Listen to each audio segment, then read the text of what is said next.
Once upon a time, in a tiny village, there lived a man and a woman who were going to have a baby.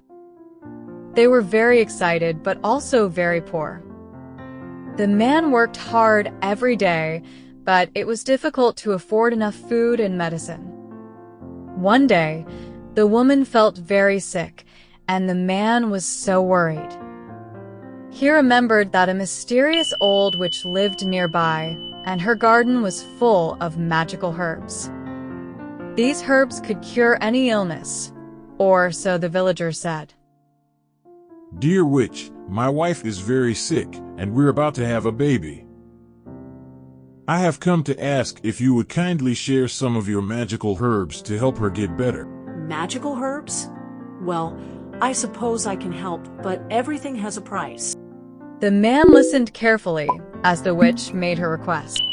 I will give you the herbs to help your wife, but in return, when your child turns 1 year old, you must bring her to me. Do we have a deal? The man felt worried but knew he had to save his wife and their child, so with a heavy heart, he agreed. The witch handed over the magical herbs, and the man hurried home. The herbs cured his wife, and soon after, their beautiful baby girl was born. They named her Rapunzel.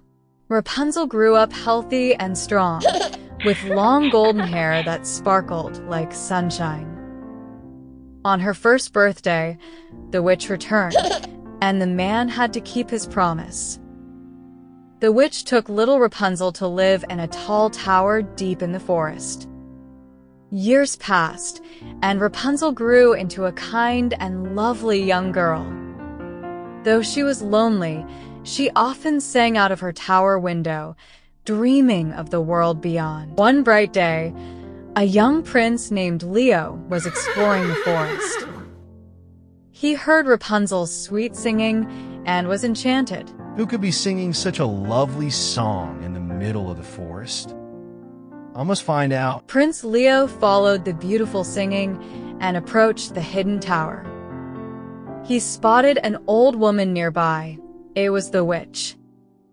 The prince watched as the witch called out, Rapunzel, Rapunzel, let down your hair. To his surprise, a long golden braid fell from the window above, reaching the ground. The witch grabbed the braid and climbed up the tower. Prince Leo hid behind a tree, watching in amazement. After some time, the witch climbed down and left the tower. Prince Leo stepped forward and called out, Rapunzel, Rapunzel, let down your hair. Who are you? How did you find me? Don't be afraid. I'm Prince Leo. I heard your lovely singing and had to meet you. To show he meant no harm, Prince Leo held up a bunch of colorful wildflowers. These are for you, Rapunzel. I hope you like flowers. Rapunzel, who had never seen such beautiful flowers, smiled and let her hair down. Prince Leo carefully climbed up to meet her. They talked, and Rapunzel realized he was kind and gentle.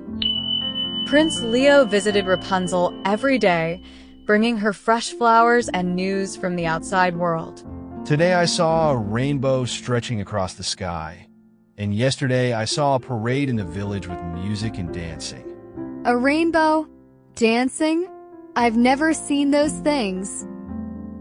Tell me more. Rapunzel and Prince Leo talked for hours, sharing stories and laughter. Rapunzel was happy to have a friend who cared about her.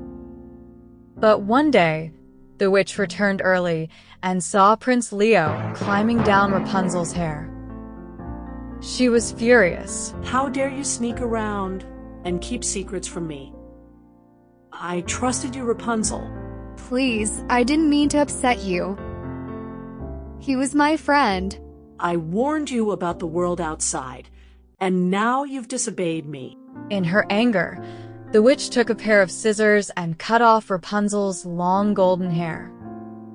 Then, with a wave of her hand, she sent Rapunzel far into the dark forest. When Prince Leo came back the next day, he called up to Rapunzel as usual. Rapunzel, Rapunzel, let down your hair. But it was the witch who leaned out, holding Rapunzel's braid. She let it fall and pretended to be Rapunzel. The prince began to climb, but the witch let go of the braid and cast a spell, causing him to fall into the thorny bushes below. The thorns scratched his eyes, leaving him blind. Heartbroken, Prince Leo wandered the land, calling for Rapunzel, hoping to find her by her singing voice. One day, he finally heard her familiar voice in the forest. Rapunzel, is it really you? Yes, it's me. Oh, Leo, I missed you so much. Rapunzel's tears of happiness fell onto Prince Leo's eyes, and like magic, his sight returned. He blinked and saw her clearly. Rapunzel, I can see you again. You're more beautiful than ever. After reuniting with Rapunzel, Prince Leo knew he had to stop the witch. He went back to the tower with a clever plan. You dare come back, Prince Leo? I'll teach you a lesson you'll never forget. But Prince Leo turned the witch's magic against her, and with a final spell, she was gone. Knowing the danger was over, Rapunzel and Prince Leo returned to the village.